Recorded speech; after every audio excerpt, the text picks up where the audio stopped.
Hello student, my self बीना अग्रवाल। आज हम NMR spectroscopy में स्पिन स्पिन कपलिंग और स्पिन स्पिन स्प्लिटिंग को पढ़ेंगे। किसी भी प्रोटॉन के उसके समीपवर्ती प्रोटॉन की वजह से या कोई भी प्रोटॉन है उसके स्पिन में और उसके पास में उपस्थित प्रोटॉन के स्पिन में इंटरेक्शन जो होगा उसको हम स्पिन स्पिन कपलिंग के नाम से जानते हैं।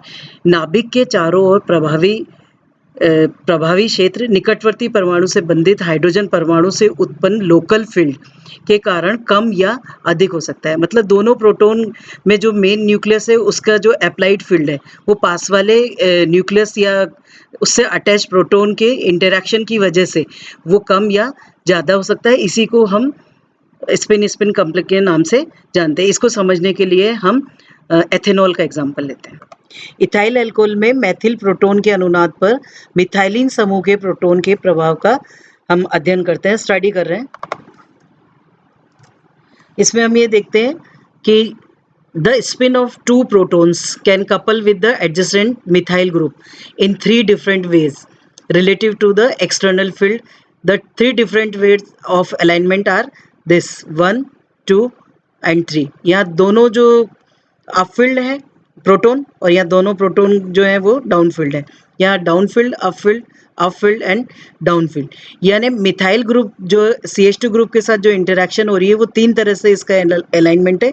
इसको हम अप्लाइड फील्ड यदि इस डायरेक्शन पे लगाते हैं तो ये तो अपोजिट हो गया और ये सेम हो गया। तो इसने रेनफोर्स कर दिया अप्लाइड फील्ड को और इसने कम कर दिया। तो यहाँ हम देखते हैं कि 1:2:1, ये हो गया 1:2 यानी 1 and 2, तो 2 और ये हो गया 1, तो 1:2:1 जो कि इस डायग्राम के द्वारा ये अलाइनमेंट हमको क्लियर दिखाई दे रहा है। अब हम इसमें ये देखें कि जो मिथाइल ग्रुप की वजह से तो ये अलाइनमेंट आ गए।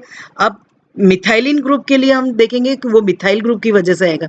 तो मिथाइलिन यानी CH2 के जो प्रोटॉन है वो मिथाइल ग्रुप के 3 प्रोटॉन की वजह से इनमें इंटरेक्शन होगा। तो 3 प्रोटॉन में ये पहली स्थिति तो वही हो जाएगी अपफील्ड और 4th नंबर की स्थिति हो जाएगी डाउनफील्ड।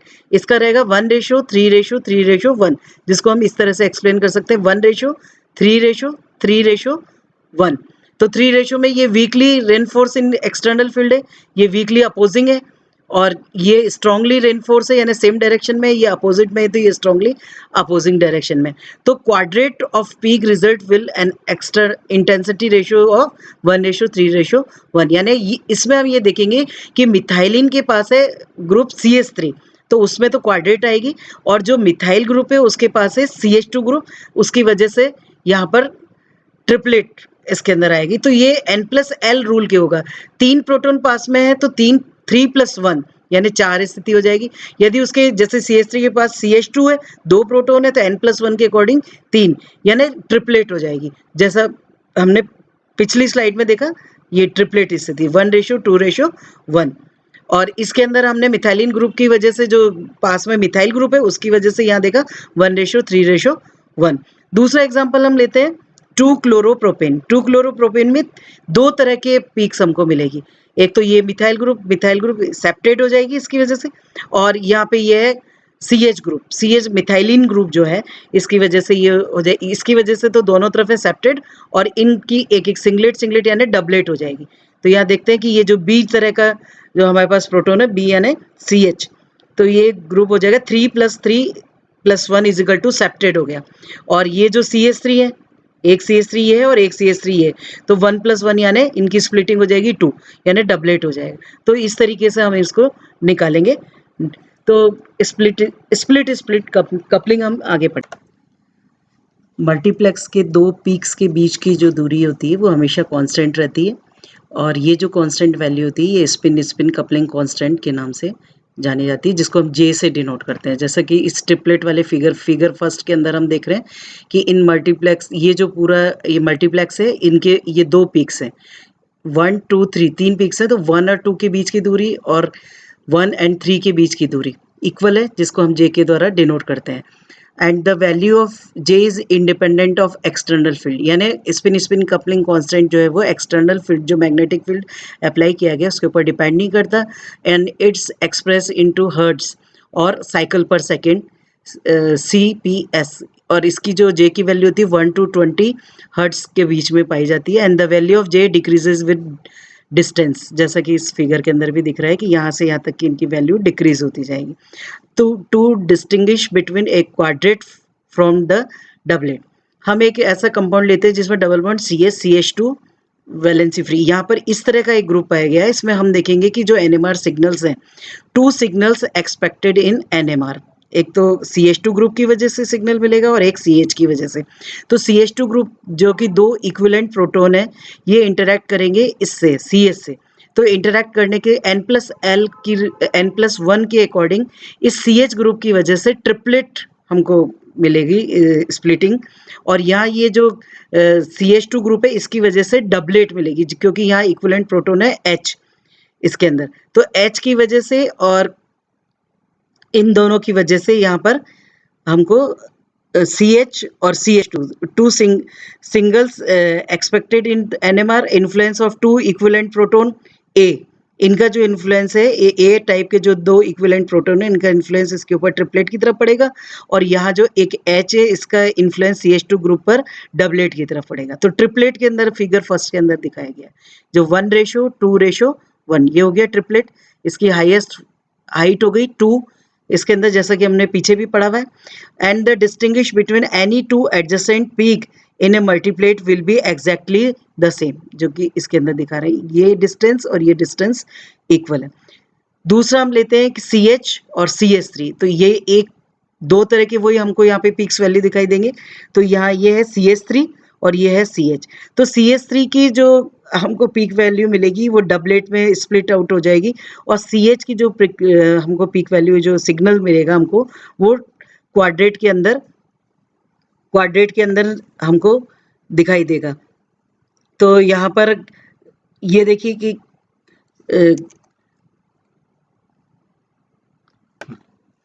अब हम इसके अंदर ये देख रहे हैं CH CH3, तो CH3 जो इक्विवेलेंट प्रोटॉन है वो इससे इंटरेक्ट करके इसका क्वाड्रेट स्प्लिटिंग करेंगे, और CH जो है इसके इक्विवेलेंट 3, इसका क्वाड्रेट हो गया, CH3 के लिए डबलेट हो जाएगा। तो यहाँ पर हमको क्वाड्रेट यानी फिगर 2 की तरह जो CH का पीक वैल्यू मिलेगी 1 2 3 4, तो 1:3:3:1 यहाँ पर हमको ये इसके अंदर दिखेगी कि प्रोटॉन बी का मतलब हो गया CH। तो CH जो है वो क्वाड्रेट बता रहा है इस 3 इक्विवेलेंट प्रोटॉन की वजह से, इन 3 N+1 के अकॉर्डिंग इसकी वैल्यू हो गई क्वाड्रेट।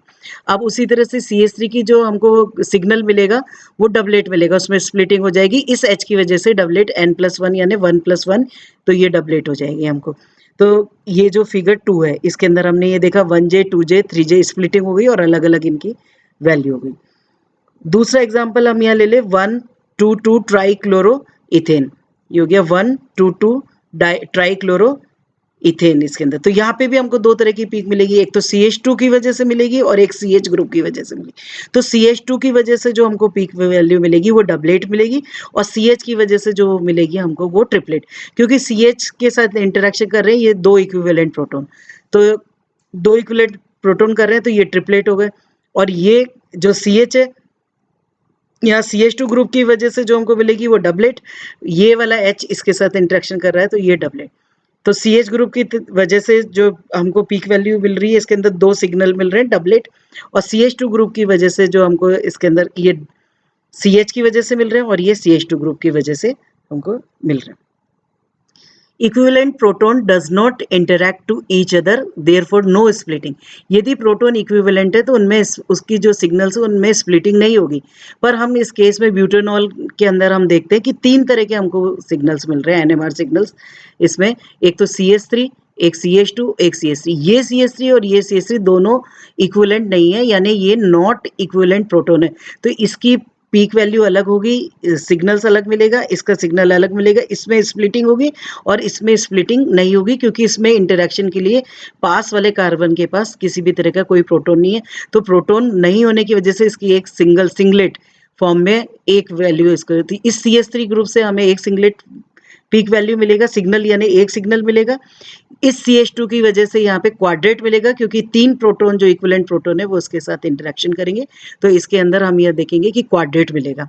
और जो कि हमने पीछे भी देखा हुआ है क्वाड्रेट 1:3:3:1, और ये जो CH3 है इस CH3 से ये 2 इक्विवेलेंट प्रोटॉन जो है ये इसको ट्रिपलेट, जैसा कि पिछली स्लाइड में बताया था कि CH3 ग्रुप की वजह से, क्योंकि इसके पास का ग्रुप CH2 है, 2 प्रोटॉन इसके अंदर है, दोनों इक्विवेलेंट प्रोटॉन है और इनके बीच में जो इंटरेक्शन होगा तो इसको ये ट्रिपलेट के अंदर डिवाइड कर देगा। और यहाँ हम देख रहे हैं कि ये CH3 और ये CH3 ये इक्विवेलेंट प्रोटॉन है, तो इसकी जो इस पीक वैल्यू इसकी आएगी वही पीक वैल्यू, यानी दोनों का सेम इसके अंदर, या ये भी ट्रिपलेट बताएगा, ये भी ट्रिपलेट बताएगा और ये जो है यहाँ पर ये सेप्टेट बताएगा इसके अंदर।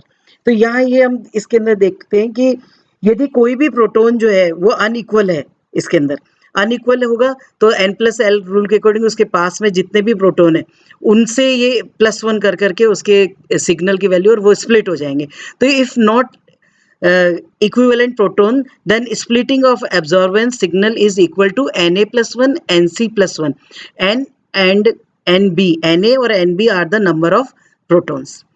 Next, splitting of a signal is due to the different environment of the absorbing proton, not with the respect of electron.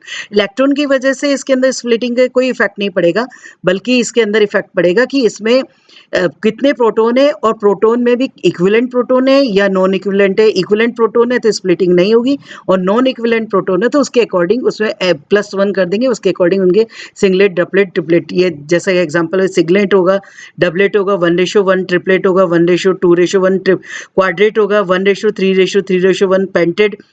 तो इसको हम किस तरीके से काउंट कर सकते हैं, जैसे 1:1 तो आसपास 1 आ गया और 1 + 1 = 2। उसी तरह से 1 आ गया और 2 + 1 = 3, 2 + 1 = 3 और 1 1 आ गया। अब यहाँ देखिए इसके अंदर कि ये 1 आ गया, 3 + 1 = हो गया 4, या 3 3 = हो गया 6, 3 + 1 = हो गया 4 और ये आ गया 1। फिर इसके अंदर नेक्स्ट हम पेंटेड के अंदर देखते हैं कि पेंटेड में हो गए। सिक्सटेट के अंदर आप देखिए 1:4, 4 + 1 = 5, 4 + 6 = 10, 6 + 4 = 10 और 4 + 1 = 5 एंड 1 का 1 आ जाएगा। नाउ नेक्स्ट स्लाइड, इसके अंदर हम देखेंगे पीछे की जो वैल्यू है 1 और 1 आसपास आ जाएगा, वह 5 + 1 = 6 आ जाएगा एंड देखेंगे 10 + 5 = 15 आ जाएगा, 10 + 5 = 15 आ जाएगा और 10 + 10 = 20 आ जाएगा और 10 + 5 = 15 आ जाएगा, 5 + 1 = 6 एंड 1। इस तरीके से 1 2 3 4 5 6 7 हमको इसके अंदर मिलेंगे, जो कि इन फिगर में सिंगलेट के लिए इस तरह की पीक आएगी, डबलेट के लिए ये आएगी, ट्रिपलेट 1:2:1, क्वाड्रेट के लिए 1:3:3:1 और ये क्विंटेट के लिए आ जाएगी 1:6, ये आ जाएगी क्विंटेट के 1:4:6 और 4:1।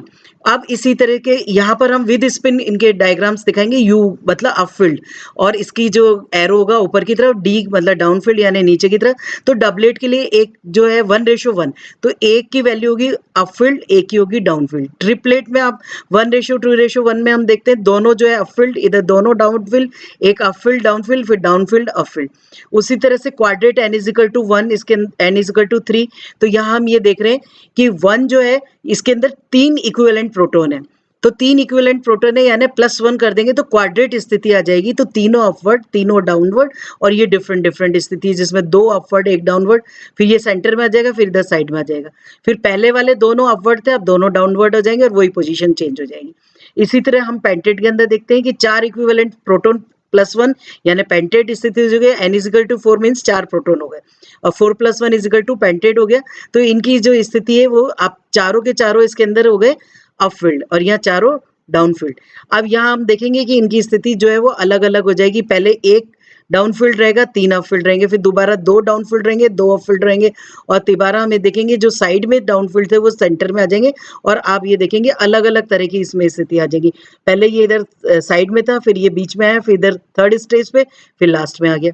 उसी तरह ये दोनों ये सेंटर साइड में थे, फिर सेंटर में आ गए, फिर ईस्ट साइड में, पहले राइट में थे अब लेफ्ट में आ गए, फिर यहाँ अल्टरनेट पोजीशन आ गई, फिर पहले डाउनफील्ड था अब पहले अपफील्ड हो जाएगा। इसी तरह इसमें हम देखेंगे कि डाउनफील्ड डाउनफील्ड डाउनफील्ड तीनों और फिर अपफील्ड हो गए, फिर ये यहाँ पे डाउनफील्ड डाउनफील्ड फिर अपफील्ड फिर डाउनफील्ड, फिर यहाँ इसकी पोजीशन चेंज हो गई, फिर यहाँ इस पे पोजीशन चेंज हो गई और फिर लास्ट में ये सारे के सारे डाउनफील्ड हो गए। इस तरीके से हम इनके कपलिंग स्पिन कपलिंग कांस्टेंट को कैलकुलेट कर सकते हैं।